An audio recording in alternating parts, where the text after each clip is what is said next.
Hey, how's it going? This video is going to explain the basics of prey flicking, projectile mechanics, and tick eating. This information is great for anyone getting into PvM. I'm going to do my best to keep this short and sweet. Feel free to pause the video where needed. I'm going to assume that you have a good understanding of game ticks. If you don't, go watch my previous video on pathing. The very beginning has a pretty good explanation on that. First prayer flicking method is lazy flicking. You turn on your prayer only for the tick that you are being dealt damage. So over here I'm turning it on for the second tick. I click on my prayer during the first tick so that during the second tick it's activated. I deactivate it during the second tick so that the third tick it's not activated and I'm not using any prayer points. This is a 4-tick cycle because I'm using a whip, which is 4 ticks, and the enemy that I'm attacking is also 4-tick speed. I am clicking on 3 other prayers in between my melee prayers just to show that this is a 4-tick cycle and it helps me keep time. Each prayer flick is 1 tick.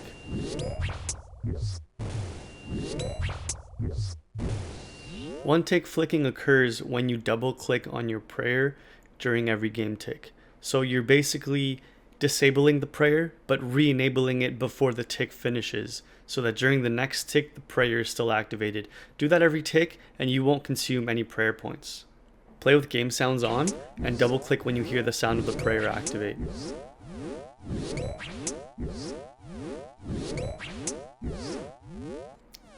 Setting up your quick prayers and using the orb to prayer flick allows you to use offensive and defensive prayers at once.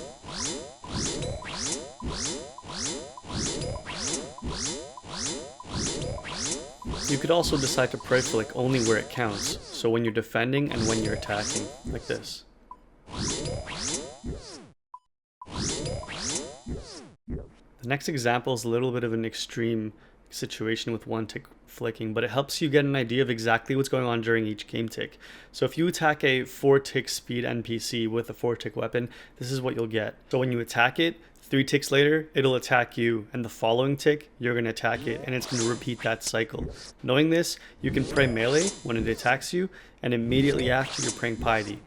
So in this 4-tick cycle, there are 2 ticks where nothing is occurring, and then there's a tick where it attacks me, and then there's a tick where I deal damage.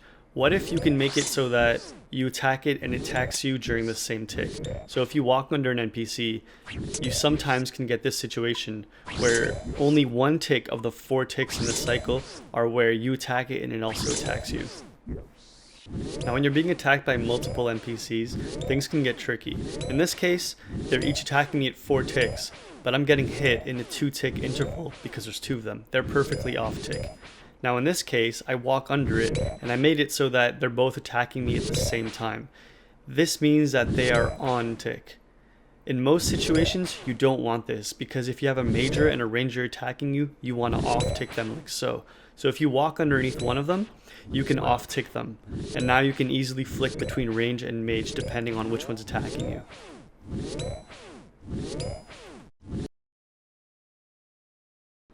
I like to define projectiles as anything that's not a melee attack. So Olm's auto attacks when he spits out acid, when you're looking at Maiden's auto attacks when she throws blood, the ranger and the major DK.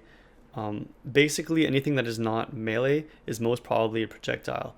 And all these projectiles have mechanics that sometimes are not consistent, so it's important to look at them. So if we look at this example here, I'm getting hit by 3 rangers that are on tick, and they have an attack speed of 6 ticks. So every 6 ticks, I want to put up my range prayer. Now, when do you put up the range prayer? You want to do it when the character initiates their attack. That's when damage is calculated. So not when I get hit by the arrows, but when the archers throw the arrow. This clip is just showing that there are 6 ticks in between each attack because during each tick I am clicking on a different prayer. However, notice that when the rangers are throwing the arrows at me, my range prayer is up.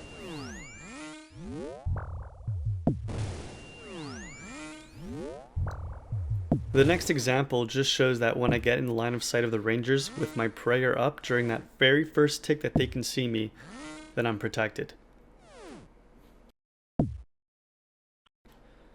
Alright, now we're going to visit the Dagonoth Kings. There's a major, a ranger, and a meleeer. This is a great example to understand prayer flicking.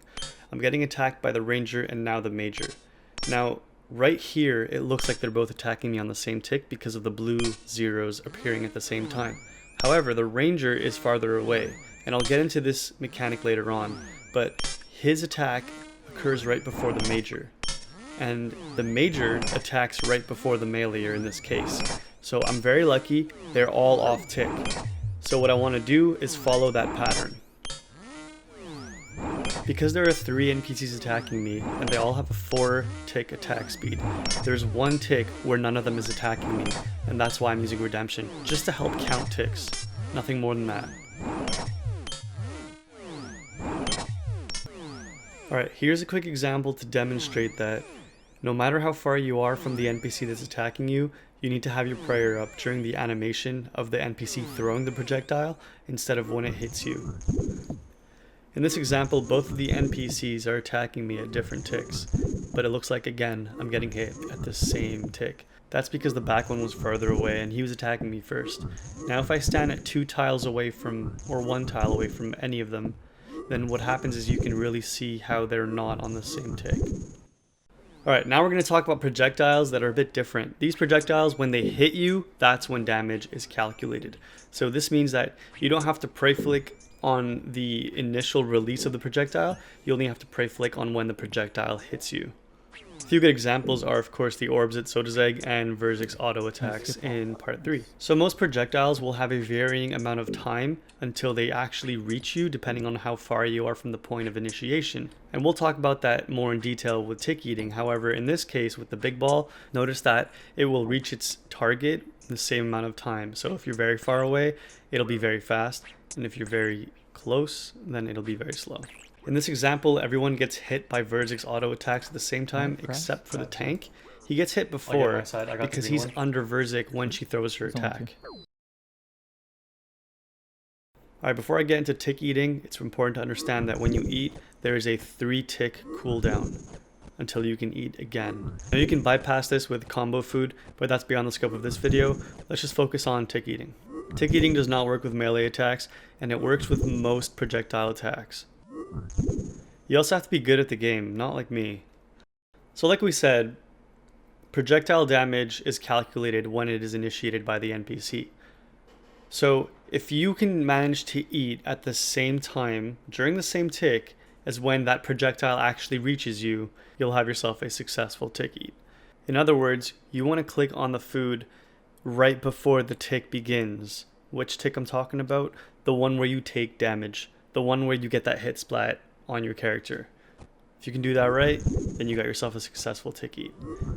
Now, the damage that you take when you're tick eating is the HP that you have before you take the damage. So the Abbey Spectre right now is diagonally 1 tile away from me. Basically, I am right next to him, so the attack is instant. Same situation over here, the projectile is going to behave just like a melee attack because I'm right next to him. There's no delay. So the timing to tick eat when you're right next to the character throwing a projectile is similar to lazy flicking. So instead of clicking on your prayer, you'd be clicking on a purple sweet. Now if I stand 1 tile away, you notice that there is a 1 tick delay. This 1 tick delay represents the time it takes for the projectile to actually travel the distance and reach my character. The 3 tiles that I'm marking right now are a 1 tick delay range. Once they step here, now there's a 2 tick delay. So 5 tiles away from the major, there's a 2 tick delay. That 2 ticks is the time it takes for that projectile to reach my character. Now we're back in the 1 tick range, so it's going to take the projectile 1 tick, and here it's going to take 2 ticks to hit my character. The reason why I'm showing this is because the farther away you are from the NPC for traditional projectiles, the more you have to wait before you can actually click on the food and do a tick eat. Because you want to make sure that you're tick eating right as it hits you and not earlier, not later. With that in mind, I think that covers everything, and these are the basics. Obviously, you can scale this up to very complicated techniques, such as soloing Verzik, for example. I'm going to leave you guys with one more clip here, tick eating the yellow projectile at Verzik. Now, you can tell it's a tick eat because that projectile does a lot more than just 15 damage, and I had 15 HP before getting hit. So if I didn't tick eat that, I would totally be dead. And that's going to be it for the video, guys. Thank you very much for watching. If you enjoyed it, if it helped you out, leave a like. If you have any ideas for any future guides I could work on, leave a comment below and we'll see what we can do. Peace.